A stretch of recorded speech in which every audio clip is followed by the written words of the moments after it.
Oi pessoal, hoje a gente vai falar sobre adaptadores de bocal, que permite que você use lentes de uma marca com câmera de outra marca.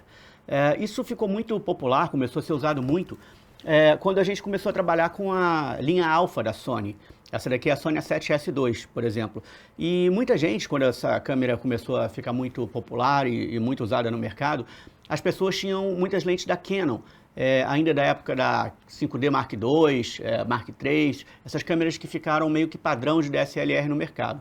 E quando a Sony veio meio que para tomar esse mercado, por causa das características de gravação interna em 4K e ISO alto, com pouquíssimo ruído, as pessoas já tinham muitas lentes da Canon. E as lentes da Sony também, além de, quando o lançamento da câmera ainda não existirem muitas opções de lente, as lentes também eram bem mais caras que as lentes da Canon. Então, uma empresa chamada Metabones desenvolveu esses primeiros adaptadores que permitiam que a gente utilizasse lentes da Canon nos bocais da Sony e também de outras marcas, da Panasonic, de várias outras marcas, da Nikon. Esses primeiros adaptadores que a Metabones criou permitiam apenas que você utilizasse uma lente de determinada marca com outra câmera, ou seja, esse daqui no caso permitia que eu utilizasse uma lente EF da Canon num bocal E-mount da Sony. Então, o que ele faz simplesmente é adaptar a parte física, a parte mecânica da lente e também a parte eletrônica. Ou seja, eu colocando aqui uma lente da Canon, ela vai ter aqui os contatos eletrônicos da lente, vai transmitir essas informações para a câmera e eu vou ser capaz de controlar as informações eletrônicas da lente através da câmera, como por exemplo a abertura de íris, foco, essas coisas. Metadata também passa. E esses adaptadores Metabones se tornaram tão populares no mercado que a marca Metabones passou a ser conhecida de forma genérica, igual Gillette, por exemplo. Então hoje, quando as pessoas falam em adaptador de bocal, muitas vezes se referem a Metabones de forma genérica, independente mesmo da marca. Essa outra marca que, por exemplo, que a gente vai falar daqui a pouquinho é o Viltrox, que é uma marca concorrente e bem mais barata. Esses primeiros adaptadores, eles simplesmente faziam isso, né? Conectavam uma lente de uma marca na câmera de outra marca. A imagem da lente simplesmente passa aqui através dele e é projetada diretamente no sensor. Então, posteriormente, a Metabones desenvolveu uma tecnologia muito interessante, que do ponto de vista conceitual é até bastante simples, mas do ponto de vista técnico para o desenvolvimento é muito interessante e bastante complexa até. Ela foi desenvolvida, na verdade, para câmeras com sensor menor. Nesse caso aqui que a gente está falando da Sony A7S2 e de lentes full frame da Canon, a gente só precisa fazer realmente a conexão e a comunicação eletrônica, porque ambas têm formato full frame. Mas aí a Metabones resolveu ir além e desenvolver essa ótica que permitia que a gente utilizasse lentes full frame em câmeras com sensor menor, por exemplo, sensores APS-C, sem que tivesse um crop tão grande, de forma a diminuir o crop. E aí o que eles fizeram foi desenvolver esse Metabones que tem uma lente dentro dele. É esse que eu estou utilizando aqui no caso na Blackmagic Pocket 4K. E esses Speed Boosters são muito interessantes. E o que ele faz é muito simples, na verdade é o seguinte: a imagem que é projetada pela lente, ela é projetada dentro da lente do Metabones, ela é projetada aqui nessa lente.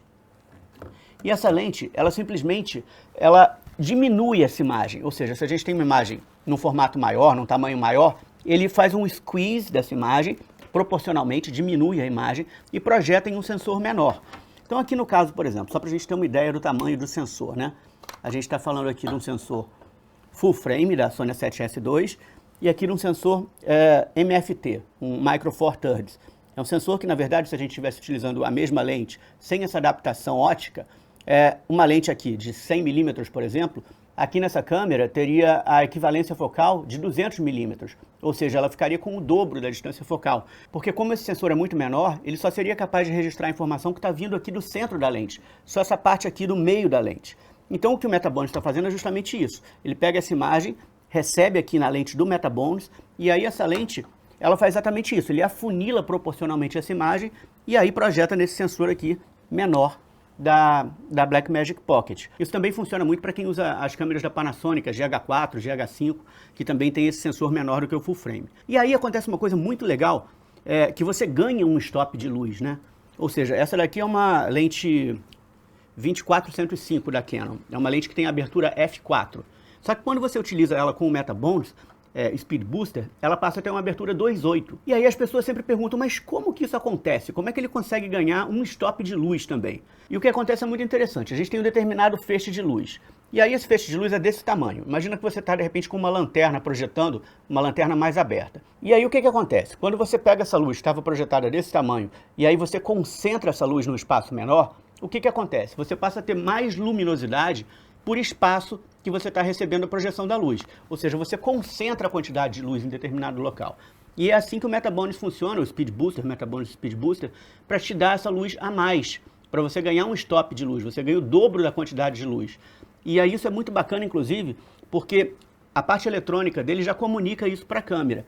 Então, quando eu coloco essa lente 24-105 na Blackmagic Pocket, por exemplo, ele me aparece com a abertura 2.8, que a lente, na verdade, não tem. A lente, fisicamente, só tem a abertura f4. E aí, o grande barato de você utilizar esses Speed Boosters com essas câmeras, como a Pocket 4K ou como a GH5, por exemplo, é que além de você poder utilizar essas lentes que você já tem, você ganha luminosidade e diminui o fator de crop. Ou seja, nesse caso aqui, a gente teria um fator de crop de 2 vezes, né? A lente 50 viraria uma lente 100 em equivalência. E aqui a gente tem uma redução disso. Então você passa a ter a mesma equivalência focal ali aproximada de um sensor Super 35mm, um sensor APS-C.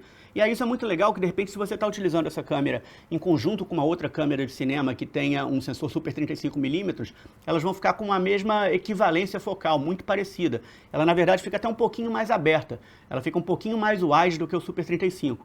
E aí é muito legal porque você passa a ter a mesma relação de compressão de imagem, as mesmas características óticas, você pode usar as mesmas lentes em todas as câmeras, seja sensor Super 35 ou sensor, no caso aqui, MFT, Micro Four Thirds. A questão com a marca Metabones é que, como eles foram os pioneiros nessa tecnologia, eles têm um preço premium, ou seja, esse adaptador deles, Metabones, não é barato. Esse aqui, no caso, custa na faixa de $650. E tem uma qualidade que realmente é inquestionável, já se tornou bastante padrão de mercado. E aí outras empresas começaram a desenvolver produtos para concorrer com a Metabones, utilizando a mesma tecnologia, que é o caso aqui, por exemplo, da Viltrox. Esse adaptador da Viltrox custa menos de 3 vezes do que custa o Metabones. Ele custa na faixa de $200 nos Estados Unidos. Esse daqui eu comprei no Mercado Livre, aqui no Brasil, com nota fiscal e tudo, custou R$ 1.600. E o que eu vou fazer aqui hoje, então, na verdade, é comparar a qualidade de um com o outro, porque o que importa, na verdade, é a qualidade ótica, né? A gente consegue ver, assim, claramente que a qualidade de construção é um pouco diferente. A gente pegando os dois na mão, a gente percebe imediatamente que o Metabones é consideravelmente mais pesado do que o Viltrox. O acabamento dele também é superior, ele é até aveludado por dentro, enquanto o Viltrox não é. A gente percebe que o Metabones é um equipamento que tem uma aparência mais profissional, um acabamento de melhor qualidade do que o Viltrox. Mas isso, na verdade, não importa muito, né? O que importa pra gente é a qualidade ótica, a qualidade da imagem. E é isso que eu vou fazer. Eu vou levar esses dois adaptadores para a externa e vou fazer um teste de câmera utilizando a mesma lente, a câmera em registro, sem se mover. Eu vou usar um adaptador, vou fazer uma imagem com a câmera em registro, sem que ela se mexa. Eu vou trocar o adaptador, colocar o outro e fazer a mesma imagem com a mesma lente, com as mesmas características e settings da câmera. E aí a gente vai ser capaz de comparar aqui, então, se há realmente uma diferença de qualidade ótica de um para o outro. O que eu já percebi, na verdade, nos testes que eu fiz aqui, o Viltrox não aceita o controle de estabilidade da lente. Essa lente aqui, por exemplo, a 24-105, que é uma lente que tem Image Stabilization, né? Ela não funciona, essa estabilização de imagem, se você estiver utilizando o Viltrox com a Blackmagic Pocket, enquanto que no Metabones funciona perfeitamente. Mas isso é uma questão de firmware, né? É bem possível que através de atualização de software, que você pode baixar, em ambos você consegue entrar no site do fabricante e baixar atualizações, é muito possível que a Viltrox consiga fazer essa atualização e implementar essa função para que você possa utilizar, então, a estabilização das lentes Canon usando o Viltrox na Blackmagic Pocket. Fora isso, eu acho que o mais importante realmente, então, é a gente ir lá para fora, fazer esses testes de qualidade de imagem e ver se é perceptível alguma diferença de qualidade ótica do Viltrox para o Metabones. Bora lá!